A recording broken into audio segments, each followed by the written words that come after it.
Assalamualaikum warahmatullahi wabarakatuh. Perkenalkan, kami dari kelompok 1 akan mempresentasikan hasil diskusi kami mengenai tentang kesetimbangan kimia dan hasil kali larutan. Nah, di sini juga kami menjelaskan nih, apa sih kesetimbangan kimia itu dan apa sih hasil kali larutan. Nah, di sini juga kami mencantumkan contoh-contoh soal yang mengenai kesetimbangan kimia dan hasil kali larutan. Baik, nah di sini ada anggota kelompoknya, ada Kiara Lutfia, ada Akmal Latif, ada saya Risma Meilani, ada Salma Fatimah, dan ada Sakira Syahranila. Di sinilah mereka yang akan menjelaskan apa sih kesetimbangan kimia itu dan apa juga hasil kali larutan. Bahkan nanti ada contoh soalnya yang akan dijelaskan juga.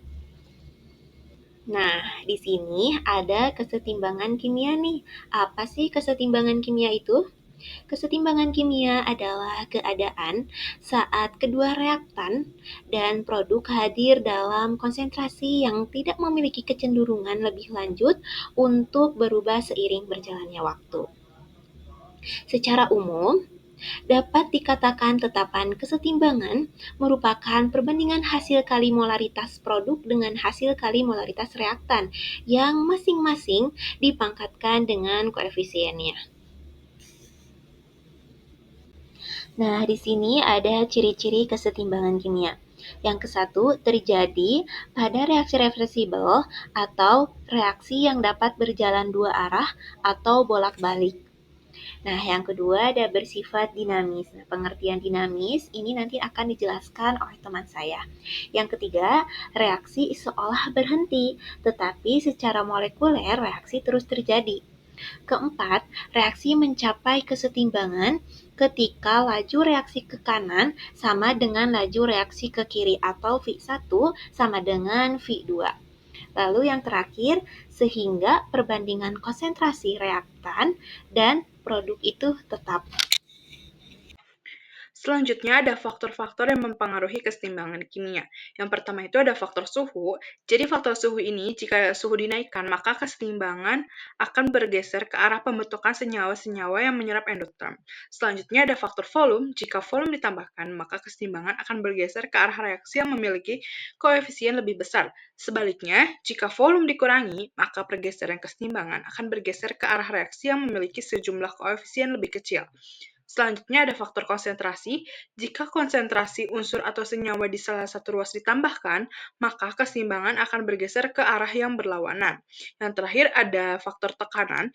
Jika tekanan diperbesar, maka keseimbangan bergeser ke koefisien lebih kecil. Sebaliknya, jika tekanan diperbesar, maka keseimbangan bergeser ke koefisien reaksi besar.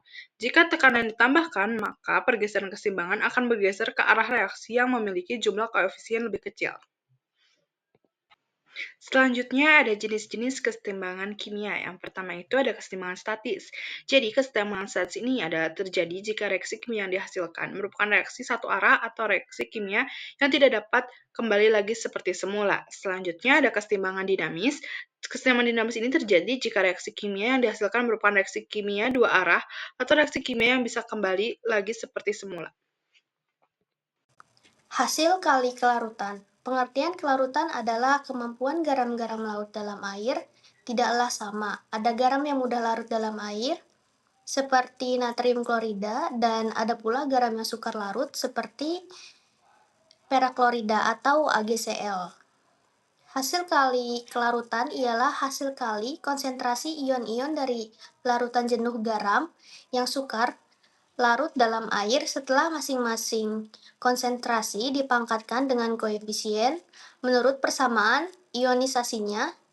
Senyawa ion yang terlarut dalam air akan terurai menjadi ion positif dan ion negatif. Kelarutan KSP-PKSP. KSP suatu garam adalah ukuran kelarutan garam tersebut. Bila diketahui kelarutan molar, maka KSP dapat dihitung. Sebaliknya, bila diketahui KSP maka dapat dihitung kelarutan molar. Selain KSP, sering digunakan PKSP atau min log KSP. Secara aljabar, semakin kecil KSP, maka semakin besar PKSP. Harga PKSP yang besar atau positif menunjukkan kelarutan yang kecil. PKSP yang kecil atau negatif menunjukkan kelarutan besar. Hasil kali konsentrasi semua ion dalam larutan jenuh pada suhu tertentu, dan masing-masing ion diberi pangkat dengan koefisien dalam rumus tersebut. Contoh hasil KSP, AgCl, KSP sama dengan Ag plus Cl min sama dengan 4,10 pangkat 16, Ag2CrO4, KSP sama dengan Ag plus 2CrO4 2 min sama dengan 1500.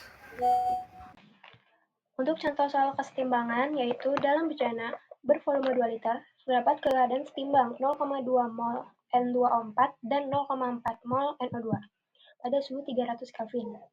Harga tetapan kesetimbangannya Kp untuk reaksi N2O4 gas menjadi 2NO gas adalah, di sini kita mencari nilai Kc-nya dulu dengan cara kita cari yang N2O4 ini dengan cara mol per volume, yaitu 0,2 mol per 2 liter, sama dengan didapatkan 0,1 M.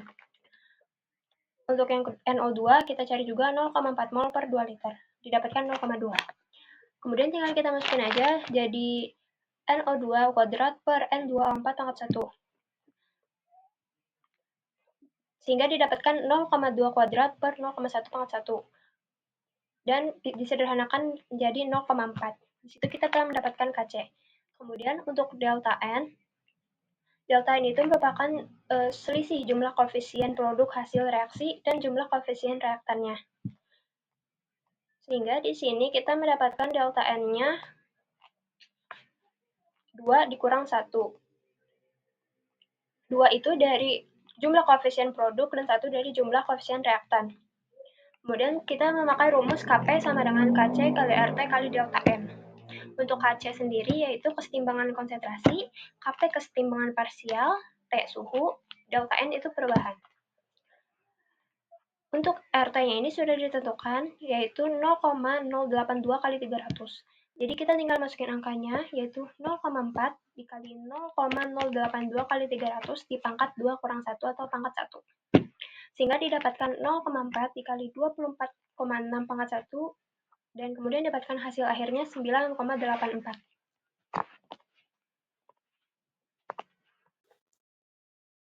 Di sini ada contoh soal KSP.